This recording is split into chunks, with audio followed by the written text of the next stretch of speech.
नमस्कार, मैं हूं दिव्या। उत्तर प्रदेश की 25 खबरों में आपका स्वागत है। आज 21 जनवरी दिन मंगलवार। खबरों की ओर बढ़ने से पहले एक नजर सुर्खियों पर। बैंक ऑफ बड़ौदा ने निकाली भर्ती। बैंक ऑफ बड़ौदा ने स्पेशलिस्ट ऑफिसर के पदों पर भर्ती निकाली है। ये भर्ती 1267 पदों के लिए। आवेदन प्रक्रिया शुरू है और आवेदन करने की अंतिम तारीख 27 जनवरी है। इच्छुक उम्मीदवार इसके आधिकारिक वेबसाइट www.bankofbaroda.in पर जाकर आवेदन कर सकते हैं। इस भर्ती के लिए अलग अलग पदों पर अलग अलग शैक्षणिक योग्यताएं निर्धारित की गई है। भर्ती से संबंधित सटीक और अधिक जानकारी के लिए आप इसके आधिकारिक वेबसाइट और अधिसूचना को देख सकते हैं। उत्तर प्रदेश वासियों के लिए महंगी हो सकती है बिजली। उत्तर प्रदेश में मल्टी ईयर ट्रैफिक रेगुलेशन 2025 का मसौदा लागू होने पर उपभोक्ताओं को महंगी बिजली दरों का सामना करना पड़ सकता है। विद्युत उपभोक्ता परिषद ने इस प्रस्ताव का विरोध करते हुए कानूनी लड़ाई की तैयारी शुरू कर दी है। उनका आरोप है कि ये मसौदा निजी कंपनियों के पक्ष में है और इससे आम उपभोक्ताओं को नुकसान होगा। उत्तर प्रदेश बर्थडे स्पेशल में बात होगी विजय सिंह चौहान की। आज के दिन वर्ष 1949 में उत्तर प्रदेश के जैतपुरा कलान में इनका जन्म हुआ था। ये पूर्व भारतीय एथलीट रह चुके हैं। इन्होंने वर्ष 1974 में एशियाई खेलों में डेकाथलॉन में स्वर्ण पदक जीता था। विजय अर्जुन पुरस्कार से भी सम्मानित हो चुके हैं। व्यापारियों को मिली बड़ी राहत। मुख्यमंत्री योगी आदित्यनाथ के निर्देश पर उत्तर प्रदेश के व्यापारियों और उद्यमियों को राहत दी गई है। पिछले 3 सालों का ब्याज और अर्थदंड माफ कर दिया गया है, जिसका लाभ 31 मार्च तक लिया जा सकता है। लगभग 1.84 लाख करदाता इस योजना का लाभ उठाएंगे, जिससे सरकारी राजस्व लक्ष्य भी पूरा होगा। राज्य कर विभाग व्यापारियों के हितों के लिए तत्पर है। भू राजस्व वादों के निस्तारण में श्रावस्ती को मिला पहला स्थान। मुख्यमंत्री योगी आदित्यनाथ के निर्देश पर प्रदेश में भू राजस्व संबंधी वादों का त्वरित निस्तारण किया जा रहा है। दिसंबर में श्रावस्ती ने भू राजस्व वादों के निस्तारण में प्रदेश भर में पहला स्थान प्राप्त किया है। इसके परिणाम स्वरूप लोगों को त्वरित न्याय मिल रहा है और विवादित भूमि पर विकास कार्यों में तेजी आई है। इससे किसानों और भूमि धारकों को लाभ हो रहा है।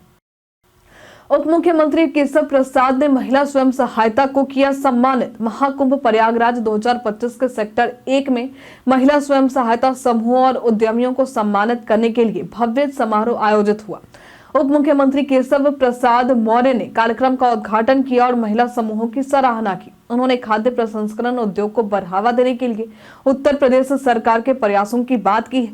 इस उद्योग में 65,000 इकाइयां काम कर रही हैं, जो लाखों रोजगार सृजित कर रही हैं। शुरू हो रही नई हाईवे परियोजना से कई जिलों को होगा लाभ। उत्तर प्रदेश में 15,573 करोड़ रुपए की नई हाईवे परियोजनाएं शुरू होने जा रही हैं, जिससे कई जिलों की यात्रा में सुधार होगा। 4 परियोजनाओं के वित्तीय बिड खुल चुके हैं, जिनकी कुल लागत 5,324 करोड़ रुपए। इनमें बरेली के 30 किलोमीटर लंबे बाईपास, बाराबंकी जरवल मार्ग, कानपुर रिंग रोड और मथुरा बरेली 4 लेन शामिल है। काम की बात में आज जानेंगे क्रेडिट कार्ड के सही इस्तेमाल के बारे में। क्रेडिट कार्ड का सही उपयोग आपकी वित्तीय स्थिति पर सकारात्मक प्रभाव डालता है। लिमिट का 10 से 15% हिस्सा खर्च करना आदर्श है, क्योंकि 30% से ज्यादा खर्च करने से आपका क्रेडिट स्कोर प्रभावित हो सकता है। अपने लिमिट का ध्यान रखें, क्रेडिट स्कोर की नियमित निगरानी करें और पुराने क्रेडिट कार्ड को बंद ना करें, ताकि भविष्य में वित्तीय समस्याओं से बच सकें। महाकुंभ में 67% आय में बढ़ोतरी। महाकुंभ में एक हफ्ते में 8.26 करोड़ श्रद्धालु संगम में स्नान कर चुके हैं। महाकुंभ 2025 में प्रयागराज को 2000 अरब रुपए आय की उम्मीद है। इस बार 2019 के मुकाबले 67% अधिक आय का अनुमान है। उत्तर प्रदेश पर्यटन में बात होगी जीवाश्म पार्क की। हम जिस जीवाश्म पार्क की बात कर रहे हैं वो उत्तर प्रदेश के सोनभद्र जिले के सलखान में स्थित है। ये दुनिया का सबसे पुराना जीवाश्म पार्क है। यहाँ पर आपको पृथ्वी के भूवैज्ञानिक और जैविक इतिहास के विषय में जानकारी प्राप्त हो सकती है। पृथ्वी पर जीवन के विकास के आरंभिक अवस्था का प्रमाण आपको इसी पार्क में देखने को मिल जाएंगे। सलखन में स्थित जीवाश्म पार्क में न केवल भारत बल्कि पूरी दुनिया के लिए एक अमूल्य धरोहर के रूप में देखा जाता है।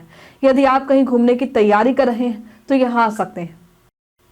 अयोध्या राम मंदिर पर बड़ा अपडेट। अयोध्या राम मंदिर निर्माण से जुड़ा नया अपडेट सामने आया है। राम दरबार मूर्ति और 7 अन्य मंदिरों की मूर्तियां जयपुर में तैयार हो रही हैं, जिनमें राम दरबार की मूर्ति 31 जनवरी या 15 फरवरी तक पूरी हो सकती है।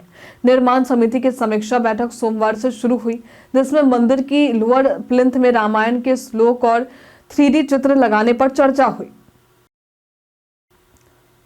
महाकुंभ में इस दिन नो व्हीकल जोन हुआ घोषित। महाकुंभ 2025 के दौरान मुख्यमंत्री योगी आदित्यनाथ ने मौनी अमावस्या और बसंत पंचमी के मद्देनजर मेला क्षेत्र को नो व्हीकल जोन घोषित करने का निर्देश दिया है। उन्होंने श्रद्धालुओं की सुरक्षा और सुविधाओं के लिए पुख्ता व्यवस्था सुनिश्चित करने के लिए अधिकारियों को निर्देश दिए। आगामी बड़े आयोजनों को ध्यान में रखते हुए बिजली, पानी, शौचालय, सफाई और यातायात प्रबंधन को बेहतर बनाने की योजना बनाई गई। उत्तर प्रदेश के मौसम का मिजाज। उत्तर प्रदेश के अधिकतर जिलों में आज अच्छी धूप देखने को मिल सकती है। दिन के तापमान में बढ़ोतरी की संभावना है। हालांकि सुबह के समय कई जगहों पर कोहरा देखने को मिल सकता है। प्रदेश में पछुआ हवा की रफ्तार और तेज होने की संभावना है। हालांकि कई जगहों पर बारिश के भी आसार है। राजधानी लखनऊ की बात करें तो सुबह के समय कोहरा देखने को मिल सकता है, लेकिन दोपहर के साथ ही अच्छी धूप खिलने की संभावना जताई गई है। क्रिकेटर रिंकू सिंह और सपा सांसद प्रिया सरोज की जल्द होगी सगाई। पूर्व सपा सांसद तूफानी सरोज ने कहा है कि उनकी बेटी प्रिया सरोज, जो सपा की सांसद है, अपने जीवन के फैसले लेने के लिए स्वतंत्र है। वे क्रिकेटर रिंकू सिंह के साथ शादी के बारे में बोलते हुए कहा कि ये रिश्ता 1 साल से चल रहा है और दोनों परिवारों की सहमति है। उन्होंने ये भी बताया कि रिंग सेरेमनी जल्द होगी। महाकुंभ में लगी आग की होगी मजिस्ट्रेट जांच। महाकुंभ मेला क्षेत्र के सेक्टर 19 में रविवार को गैस सिलेंडर में रिसाव के कारण लगी भीषण आग के मजिस्ट्रेट जांच होगी। प्रारंभिक जांच में आग के फैलने की वजह गैस सिलेंडर का धमाका बताया गया है।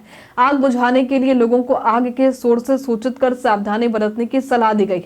आग बुझाने वाले यंत्रों का सही तरीके से इस्तेमाल करने की भी हिदायत दी गई है। कानपुर में शुरू हुआ खादी ग्रामोत्सव। कानपुर में खादी ग्रामोत्सव आयोजित किया गया है, जिसमें देश भर के हुनरमंद कारीगर अपने हस्त निर्मित उत्पादों को प्रदर्शित कर रहे हैं। ये उत्सव 15 दिनों तक चलेगा, जिसमें 120 स्टॉल लगाए गए। यहाँ 10 रुपए से लेकर 50,000 रुपए तक के उत्पाद उपलब्ध है और विशेष छूट भी दी जा रही है। इस आयोजन का उद्देश्य कारीगरों को रोजगार और उनके उत्पादों को पहचान दिलाना है। प्रयागराज एयरपोर्ट ने बनाया रिकॉर्ड। महाकुंभ मेले के दौरान प्रयागराज एयरपोर्ट पर हवाई यात्रियों की संख्या में रिकॉर्ड बढ़ोतरी हुई। महज 7 दिन में 30,000 से अधिक यात्रियों ने सफर किया, जो एयरपोर्ट के निर्माण के बाद एक सप्ताह में अब तक की सबसे अधिक संख्या है। 14 जनवरी को मकर संक्रांति के अवसर पर 38 विमानों से 5250 यात्रियों का आवागमन हुआ है।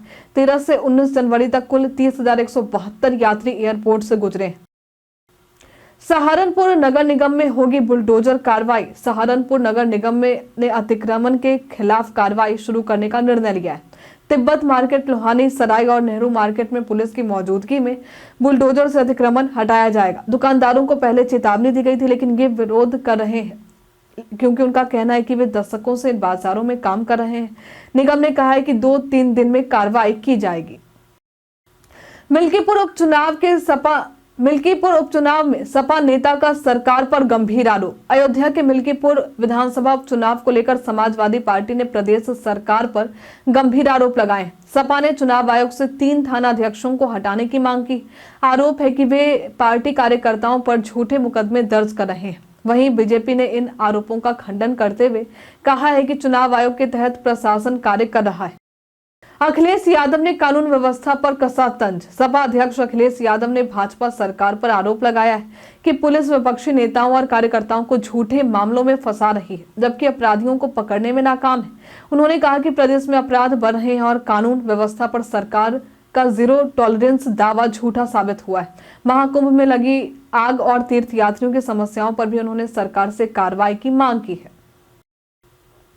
कई कारणों से दर्ज है भारत के इतिहास में आज की तारीख। आज के दिन वर्ष 2008 में भारत ने इजराइल का एक जासूसी सैटेलाइट का प्रक्षेपण कर उसे सफलतापूर्वक पोलर ऑर्बिट में स्थापित किया था। आज के दिन वर्ष 1972 में मणिपुर, मेघालय और त्रिपुरा की स्थापना की गई थी। आज के दिन वर्ष 1958 में कॉपीराइट अधिनियम लागू किया गया था। जानिए इंडिया वर्सेज इंग्लैंड के मैच को कहां देख सकते हैं लाइव। इंडिया और इंग्लैंड के बीच 5 मैचों की T20 सीरीज 22 जनवरी से शुरू हो रही है। पहला मैच कोलकाता के ईडन गार्डन में खेला जाएगा, जो शाम 7 बजे शुरू होगा। भारतीय फैंस इसे स्टार स्पोर्ट्स और डिज्नी प्लस हॉटस्टार पर लाइव देख सकते हैं। भारत और इंग्लैंड टीम के स्क्वाड में भी कई प्रमुख खिलाड़ी शामिल हैं। डिलीट हुए व्हाट्सएप चैट को जानिए कैसे करें रिकवर।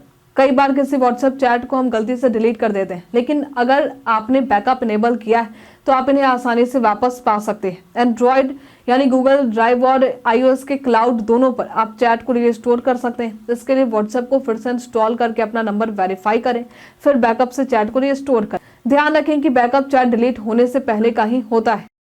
इस बार नहीं होगा हाथरस महोत्सव। हर साल आयोजित होने वाला हाथरस महोत्सव इस बार नहीं होगा।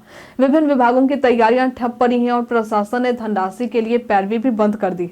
बांग्ला कॉलेज मैदान में आयोजन की योजना थी, लेकिन यूपी बोर्ड और विश्वविद्यालय परीक्षाओं के कारण ये संभव नहीं हो पा रहा है। फिलहाल महोत्सव की तिथियां प्रस्तावित नहीं है।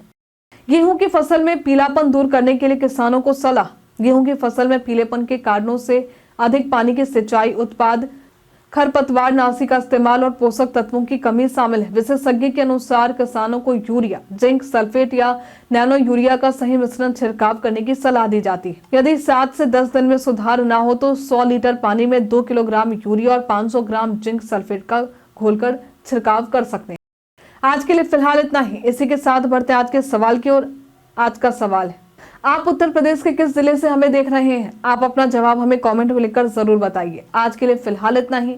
उत्तर प्रदेश की तमाम खबरों के साथ बने रहने के लिए देखते रहे डेली यूपी। और साथ ही अगर आप यूट्यूब से देखना है तो चैनल को लाइक करना और सब्सक्राइब करना। अगर आप फेसबुक से देखना है तो पेज को फॉलो करना ना भूलें। धन्यवाद।